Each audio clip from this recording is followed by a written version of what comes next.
आज का हमारा टॉपिक है postulates of quantum statics, quantum सांख्यिकी के अभिग्रहित। यह टॉपिक बीएससी पार्ट सेकंड के थर्मोडायनेमिक और स्टैटिकल फिजिक्स से है। इस पिछले वीडियो में हम देख चुके हैं कि क्लासिकल स्टैटिक्स और क्वांटम स्टैटिक्स में क्या डिफरेंस था और किन प्रैक्टिकल घटनाओं को क्लासिकल स्टैटिक्स समझाने में असफल रही। साथ ही हमने जो ब्लैक बॉडी रेडिएशन है उसकी स्टडी करी थी।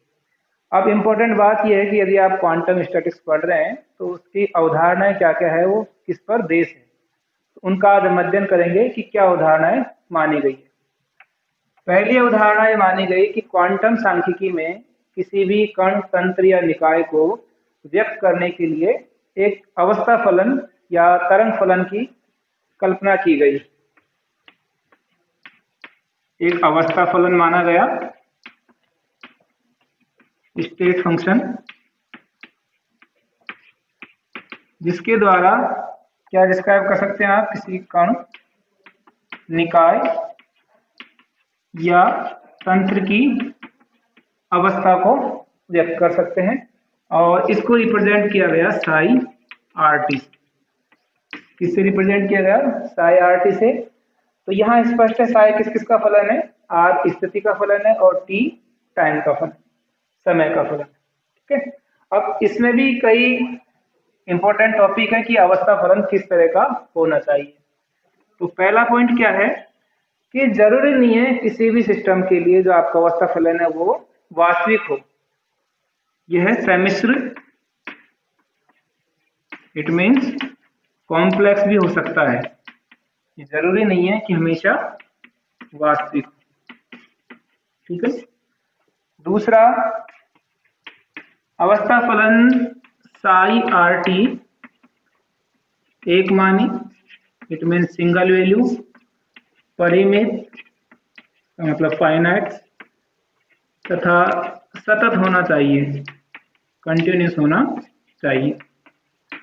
ऐसे कुछ प्रॉपर्टी उस अवस्था फलन में होनी चाहिए।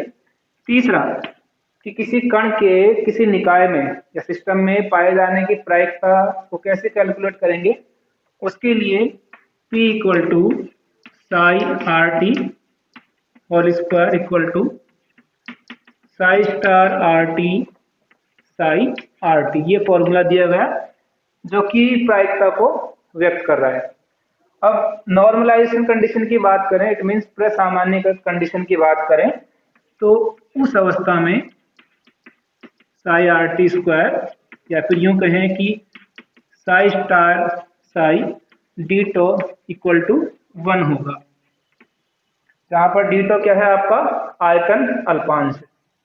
तो कुल मिला के एक अवस्था फलन माना गया और उसमें भी ये प्रॉपर्टी होनी चाहिए। इस तरह से पहली अवधारणा क्वांटम क्वांटम सांख्यिकी मानी गई। दूसरी अवधारणा संकारक की है। अब संकारक क्या है?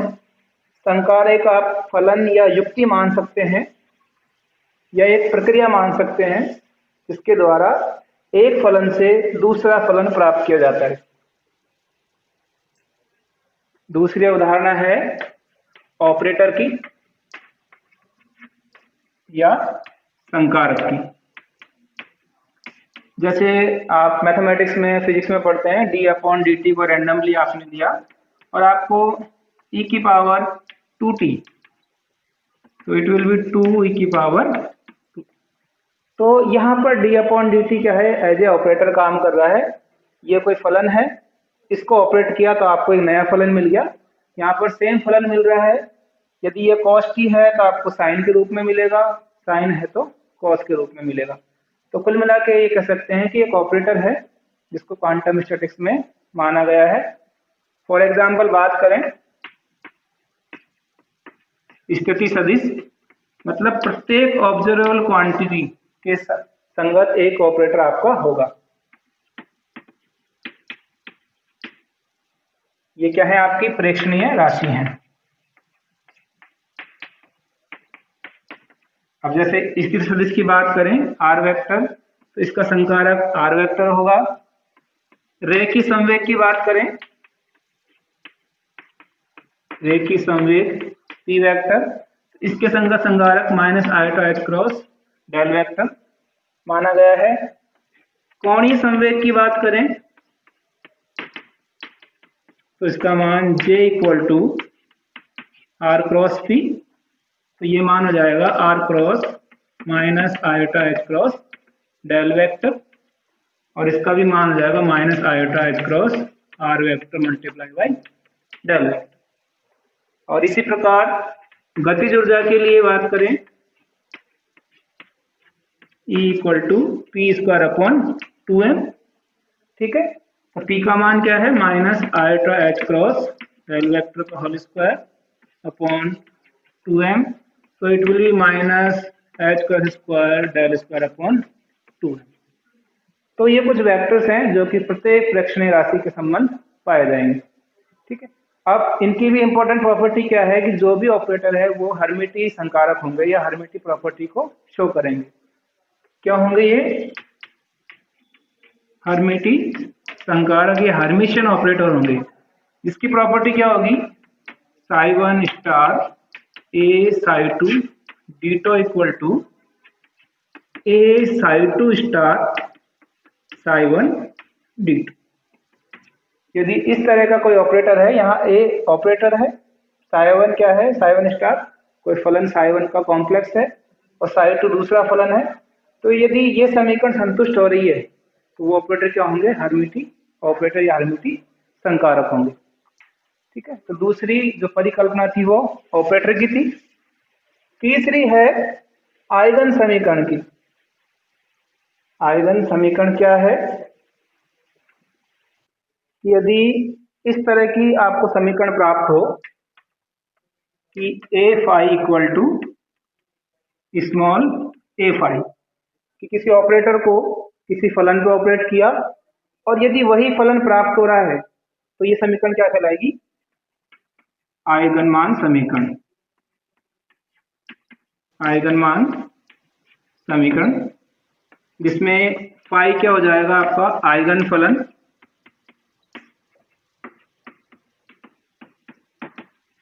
आइगन फंक्शन आप कह सकते हो, और फाई क्या, फाई और स्मॉल a क्या हो जाएगी आपकी आइगन वैल्यू या आइगन मान, आइगन वैल्यू, यदि इस तरह की समीकरण आपको प्राप्त हो रही है।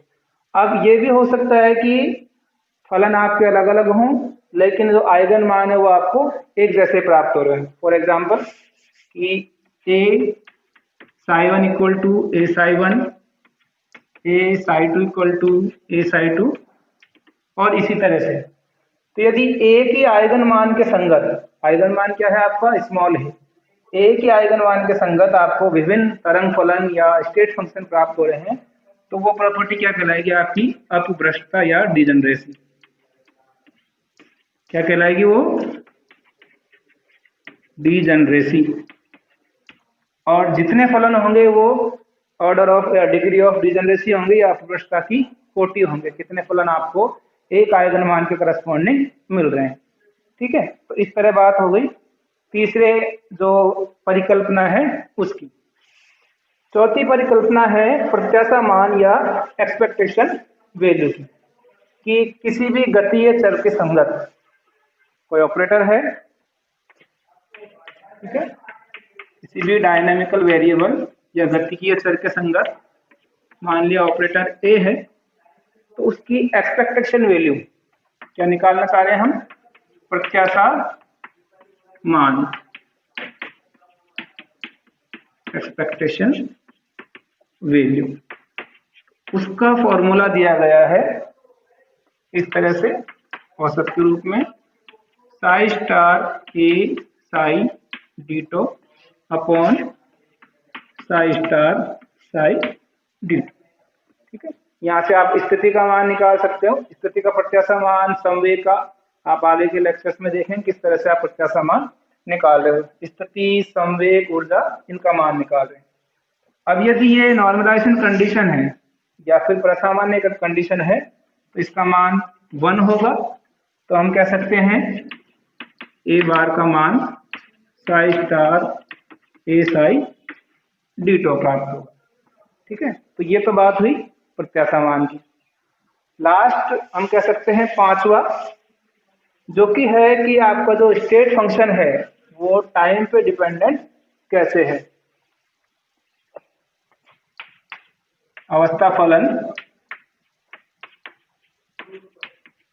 फलन साई आर टी का समय के सापेक्ष या समय पर निर्भरता, तो वो होगी श्रोडिंगर इक्वेशन के सापेक्ष दिखाई जाएगी H Sai equal to E Sai. यहाँ पर एच क्या है आपका हैमिल्टोनियन है। एच कुल ऊर्जा को व्यक्त करता है गतिज ऊर्जा प्लस स्थितिज ऊर्जा। इसका मतलब क्या है H square equal to P square upon 2m plus V R. अब P का मान क्या है as operator minus iota H cross del vector square upon 2m plus V R. So it will be minus H cross del square upon 2m plus V are.